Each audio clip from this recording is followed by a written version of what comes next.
What's up, Classic Cult Cinema family? This is Mario B. I'm back today from Wisconsin to talk about the 1989 movie directed by William Lustig called Relentless. IMDb synopsis is two Los Angeles police detectives, cynical veteran Malloy and cocky rookie Dietz, hunt for a serial killer, an ex-cop named Taylor who randomly chooses his victims from a phone directory, or phone book as they call it.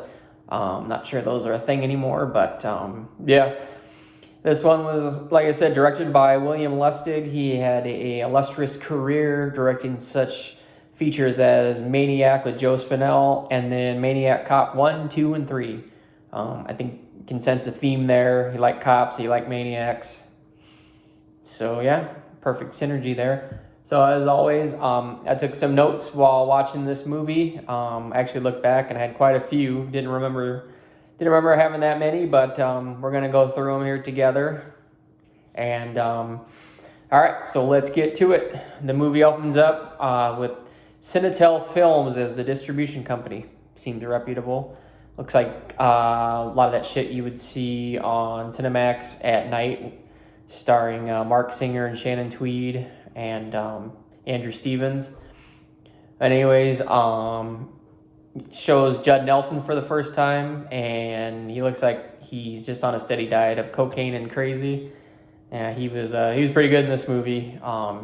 Played a psycho pretty well. And then the movie opens up, and it's a 1989 ass opening with the music and the credits and the way the camera flies over the city. I thought that was pretty cool. Good way to open the movie.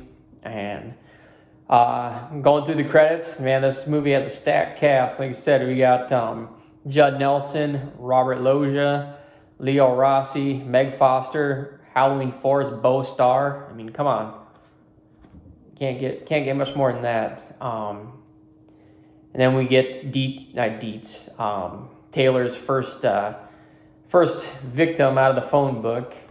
He's out there running. You don't know he's a victim yet, but I wrote down nice sweatsuit asshole. Then he goes and gets his mail, and he's got like a stack of mail like this big. Like, who gets that much mail? Seriously. Then he goes into his apartment. He's got all these classic movie posters on the wall, like Casablanca and all this shit. It's like, he probably hasn't seen any of those movies. His favorite movie's probably like Hard Bodies or some shit. Classic Cult Cinema, Hard Bodies, check it out. Then I wrote down nice shower curtain, asshole. And then it's Leo Rossi time. He shows up. He's always here to fuck up your movie. Kind of like Nicolas Cage. Nice car, asshole. I really didn't like this dude for some reason. And let's see. When he goes back to his apartment after going to the police, and he thinks someone's in his apartment. They do a nice fake out with the shower curtain. Because he thinks Judd Nelson is in there. And then just like that, Timu Craig Sheffer is dead. It was pretty cool. Cool idea, cool kill. How he made him hold the knife and then stab himself. That was pretty cool, pretty inventive. And then it shows Leo Rossi at home, his family. Dietz is his name. I wrote his son Corey looks like a real asshole. Then we got Robert Loggia time. Robert Loggia, he's here to unfuck your movie. They got some great dialogue in this movie, Robert Loggia and Leo Rossi. This one scene, they go to talk to the captain, I think, and he's like, they're big on throwing the word jerk off around in this movie. Like, everyone's a jerk off. And then they go talk to the captain. They're coming out, and Leo Rossi asks him, "Is that the jerk off?" I said, "No, that's another one. How many jerk-offs you got around here?" "We got exactly 8. I hope you don't make 9. All right, perfect. Then we got Bo Starr time from Halloween 4 and 5. You guys have picked him out too, I'm sure. So apparently the backstory here is that Judd Nelson is crazy because his dad used to make him do an obstacle course while he shot at him, which I guess that would do it. And then, let's see, they go to the first crime scene where Timu Craig Sheffer dies. Now that was funny because Dietz is trying to do his job. He's got all these theories and everything, and Robert Loggia and everyone else are kind of like, knock it off, asshole. That was good. And I wrote down the most dramatic crosswalk scene I've ever seen. I don't. Oh yeah, it shows Judd Nelson go outside and he goes across the crosswalk, and for some reason it's supposed to be super dramatic, and the music's like I wasn't sure what the hell's going on there, but anyways, and then he goes to get his second victim out of the phone book, and he just jumps through the skylight. He's like, "Surprise, motherfucker!" Oh, that was pretty cool. And then she's trying to get away from him, and she climbs into the dryer. It's like he should have just turned it on and let her, lump around for a little bit. That would have been pretty good. And then he gets here with the piano wire, the garrote. That was pretty cool. So then he's at home and he's talking to his wife, Meg Foster, about how, I used to do in New York, people respected me, blah, blah, blah, and they think I'm an asshole here. And his wife is like, well, maybe that's just the way they do it in LA. And he kind of looks at his wife for a second like, I'm going to slap the fuck out of you. And like, I never really got the appeal of Meg Foster. I mean, say what you will, but especially in that dinner scene, I thought she looked like when was the kids in the hall and one of them would dress up as a woman. That's kind of what she looked like in that scene. So, hey, if you're into that, more power to you. And then she was a great looking broad. I don't remember. I think that was about the lady, the piano lady that got killed. And then Sheriff Meeker, what an asshole. I think it's more flashbacks of him shooting at his kid. And he gives Leo Rossi gives the report to his chief. He's like, great report, nice margins. Like, all right, cool. And then they leave his office again, and more dialogue. What a moron. No, he's a jerk off. You're a moron. Yep. Tell him, Robert Loggia. And then Dietz goes to see the psychiatrist, and his analysis of Taylor, Judd Nelson's character, is, I'd say he's seriously fucked up. No, thank you. I could have told you that. And 41 minutes and 30 seconds in the movie, we get boobies. Small boobies, but we got them. So, hey, beggars can't be choosers. And then he goes and he kills Arthur with the wine opener to the neck. It's like, how cruel, man. Arthur was about to have a good night. And then the girl that Arthur had in his room, that she was doing coke and she was all raring to go. And she says the line, you waited too long, Arthur. You want me now? You're going to have to force me. He's like, okay. And then, of course, Judd Nelson, Taylor, he goes and kills her too. He's going to leave, but he hears her, so he goes and takes care of her, which I thought that was kind of cruel, but hey, whatever. And then Arthur, fun fact, Arthur was played by Ken Lerner. You probably recognize his face. He was on pretty much every TV show ever, from the A-Team to Golden Girls to I think he was on Lost, and then he played Jeff Schwartz's dad on the Goldbergs just recently. And so right now I got a lot of notes, so we're going to take a short break. We are going to hear from our sponsors over at Mark It Down, Write It Up, the flagship show. If you know, you know. I'll be back in 2 and 2. I mark it down. Oh, I write it up. I mark it down. Oh, I write it up. I mark it down. Oh, I write it up. I mark it down. Oh, I write it up. All right, Mark It Down, Write It Up family. Mario B back after the break. Like I said, Mark It Down, Write It Up.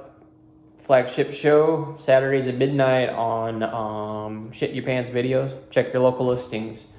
All right, so let's get back to it. So the next note I wrote down was Dietz is about to beat the fuck out of his wife and kid. I'm not sure what that was in reference to, but they were pretty annoying, so I could see him wanting to do that. And then, like I said, jerk off is probably their favorite word in this movie. So Corey comes in, his mom and dad are talking, and says, Dad, what's a jerk off? Ask your mother.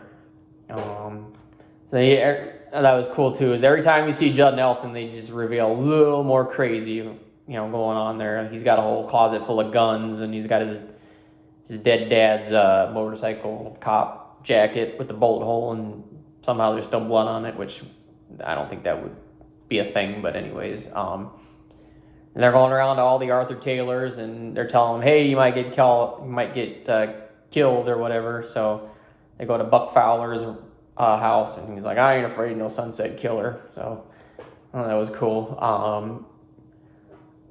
And then they asked him, you got anybody you can stay with, like broads or something? And he's like, yeah. And then they actually go to see Judd Nelson, because his name is Arthur Taylor also. And I thought it was funny, the shot of, he looks out the window, Judd Nelson looks out the window and sees him, and there's a little shot of Dietz and Malloy jogging back to their car. For some reason that made me laugh. I thought that was funny. And then I wrote down, easy Tyrell, Malloy has old man strength, he'll whip your ass. And Malloy says, fuck him and the horse he rode in on. Context. Let's see. When Malloy and Dietz are finally bonding, and Malloy tells him about the Dodgers, and he's got opening day tickets, and Dietz finally agrees to go to the game with him, because he's from New York, he's not a Dodger fan. It's like, well, they just sealed Malloy's fate, he's going to die. Cut to the next scene. Taylor shows up and kills Malloy, just like I thought. And the way Loja fell down was hilarious. Like, I know he's an old man, but still was like, and he kind of just fell against the wall. Yep. Corey chops cucumbers like a bingo.